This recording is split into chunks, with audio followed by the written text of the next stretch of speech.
Hey everybody, welcome to RCAM. I'm your host Ryan, and thank you for tuning in today. If you guys enjoy the content that you're seeing, I just go ahead and encourage you guys to like and share this content. Also, I love to hear from you guys, so feel free to comment. I'd be happy to engage with you guys. So today we are going to continue the talk about the coronavirus. Some of you might be tired of hearing about this, but this is what our world is facing right now. So I feel compelled to continue the conversation, at least for now. Since my last video, things have only gotten worse. The cases here in New York have only increased, and the cases throughout the rest of the country have only continued to increase. And now, here in New York, we are facing a statewide lockdown, unless, of course, you're considered an essential employee. We also just received word from the president that this lockdown is expected to last another 30 days. So another 30 days of social distancing, which I don't know for you guys, but for me is a struggle. I thrive on being around people, and I do get the benefit of going to work, which is nice because it gets my mind in a different frame of thinking. But it's definitely not ideal not being able to go out and about, and definitely not ideal not being able for me to gather with my church. These are not ideal circumstances, but they are what they are. And I do consider myself to be somebody that's very fortunate enough to be considered an essential employee. This is something that I'm very, very grateful for. However, I know that this is not the case for millions of people throughout the country. Uh, I was just reading a CNN article that was published that states that there are now 3.3 million people out of work. The 3.3 million people filing unemployment claims.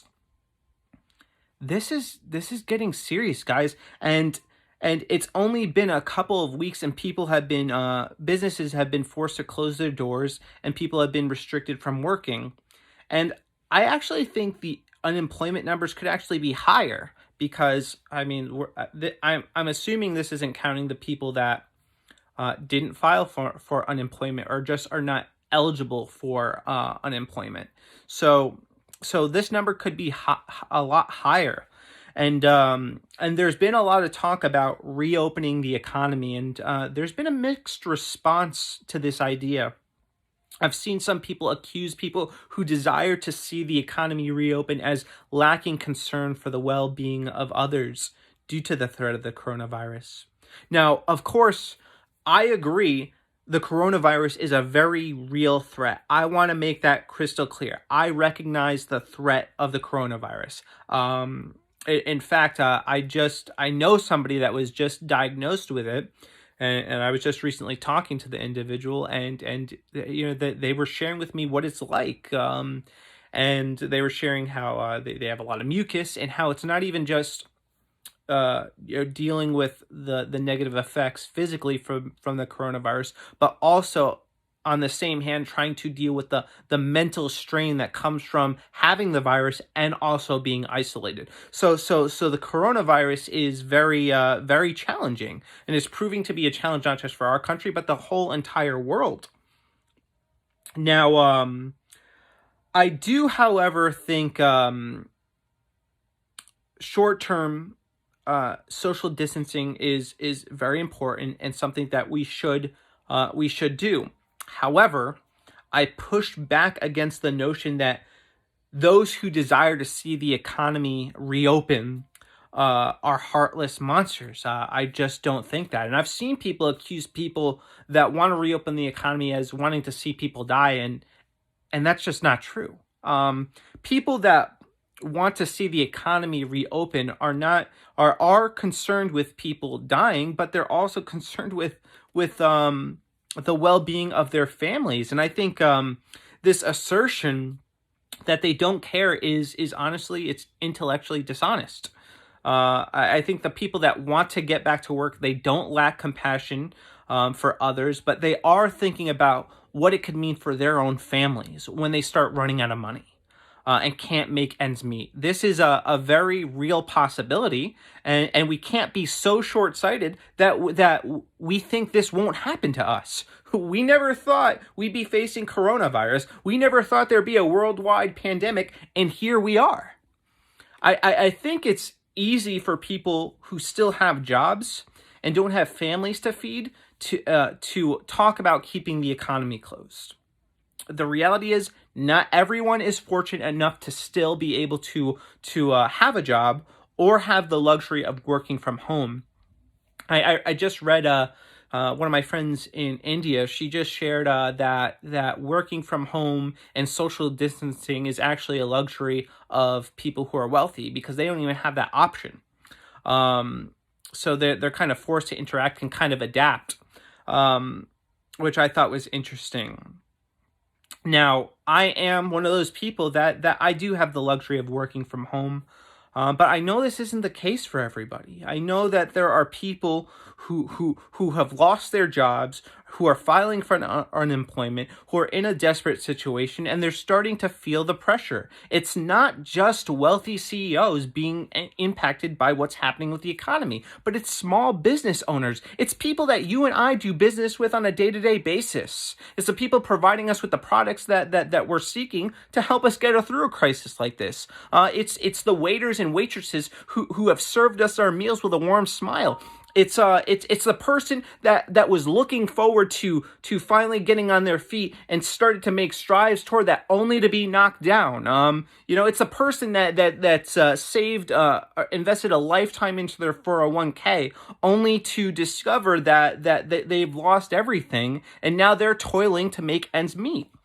It's your everyday person that's being impacted by what's happening right now. These are real people with real concerns, and we need to take them seriously. We cannot treat them so flippantly, and we also cannot dismiss them as lacking compassion, because that it's just not the case. And some of the examples that I just provided to you come from people I know in one way or another. The fact is, no matter where you land on this issue, there is risk involved on both ends. If we keep the economy closed, we risk economic collapse. If we reopen the economy, we risk people dying from the virus. But I do want to remind you, the economy collapsing and bringing us to the point of depression is just as valid a threat as the virus.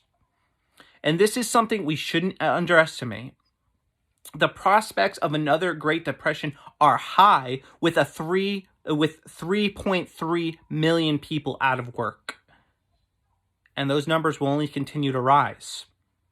I think it's easy for people to talk about keeping the economy closed if they are people that don't have anything to lose. But the question becomes a lot more difficult when you are a father or a mother wondering how you're going to feed your kids, wondering how you're going to take care of your family. And I don't know what I would do if I were in that situation. At the moment, I'm not. But I'm not ruling out the fact that I could be in that position the longer the economy remains closed. And this could be a real challenge for me and my family. And then I'm going to have to figure out what I'm going to do.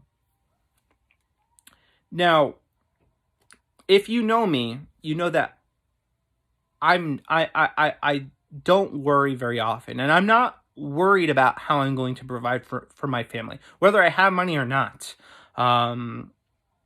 And I tend to believe that even if we are struggling to make ends meet, that God will provide a way for us, because He always has.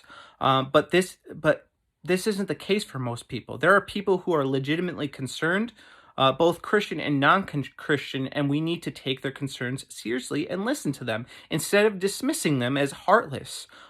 Instead of dismissing them as people who want to kill your grandma. They don't. That's not the case. Not everybody who listens to this is Christian either. So people can have faith, but there are people that don't have faith, and we need to have real answers for them.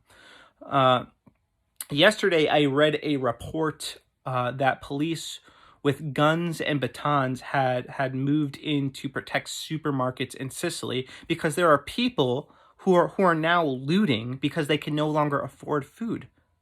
So this is already happening. People are starting to loot. They're starting to get desperate because they have no means to provide for their family. So this leads me to the question, how long before the same thing is happening here? How long can we keep this up before we are facing a Great Depression? How long do we keep the doors of our businesses closed? How long are non-essential workers expected to stay home? The longer we wait, we will have real problems to deal with, like starvation and increased rates of suicide. A blogger that I really respect recently shared that suicides increased by 23% in the first week of lockdown in Portland, Oregon. And I expect we will see these numbers continue to rise as people are confined to their homes with no prospects of what comes next. And I also want to make it a point to mention there's really no telling what people will do when they can't feed their kids. These are things that we need to think about and we need to consider when we are weighing the options. It's not an easy choice.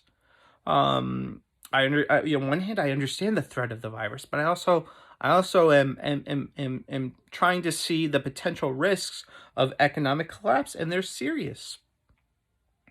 We can't make the same mistake we did with the virus and think Great Depression isn't possible. We can see how quickly things can take a turn for the worse, and we need to have foresight. I'm not saying we open up the economy tomorrow, but I am saying as a country, we need to think about the risks we run with keeping it closed. People's lives are being destroyed by what's happening. And man, I try to put myself in their shoes and imagine what it would be like if I came home and had to tell my wife and kids, I don't have a job, or daughter, I don't have a job anymore. And a $1,200 stimulus check, it's great, but it can only get us by for so long. And it would only be a matter of time before we ran out of resources. People losing their jobs is a reality for millions throughout the country right now. And if we don't get a handle on this, and soon we're going to, and we're looking at months of quarantine, I can only expect that things will get much worse. So when you see someone voice concern about the economy, try to understand where they're coming from, especially if they are people with families. And if you're a Christian, just don't offer them some encouraging words. But also be willing to stand in the gap for them if things get worse. I think it's easy to tell people to trust God. It's a completely different thing to say, hey, I hear you. And I want to remind you that God is with us, and I will make sure personally that I am there for you and your family if things get bad. We're in this together. And if you're watching this, I want you to know the church is here for you right now. And all the way through the crisis. If you're a part of a church that really believes Jesus is Lord, I am confident they will help you in this time of adversity. And I'm seeing it. I'm seeing it happen. Thousands of churches coming together, not only to offer people hope through Jesus Christ, but also being the hands and feet of Jesus and meeting real needs in people in desperate situations. We were born for a time such as this. And this crisis is all the more of an opportunity for us to show the world what the love of God actually looks like. Being a Christian, it's more than words, but it's love put in action for the lives of the people that God brings to us. I know how things look right now, but for those of you watching, this is just a season. We will get through this together. Hang in there, guys. I'm in this with you. Don't lose hope. We need each other. Again, if you guys like the content that you see, go ahead and like and subscribe to my channel and let me know your thoughts, because I'd love to hear from you. And if you need anything, reach out to me. If you need prayer, let me know and I'd be happy to pray for you. Thank you guys for watching. God bless. Deuces.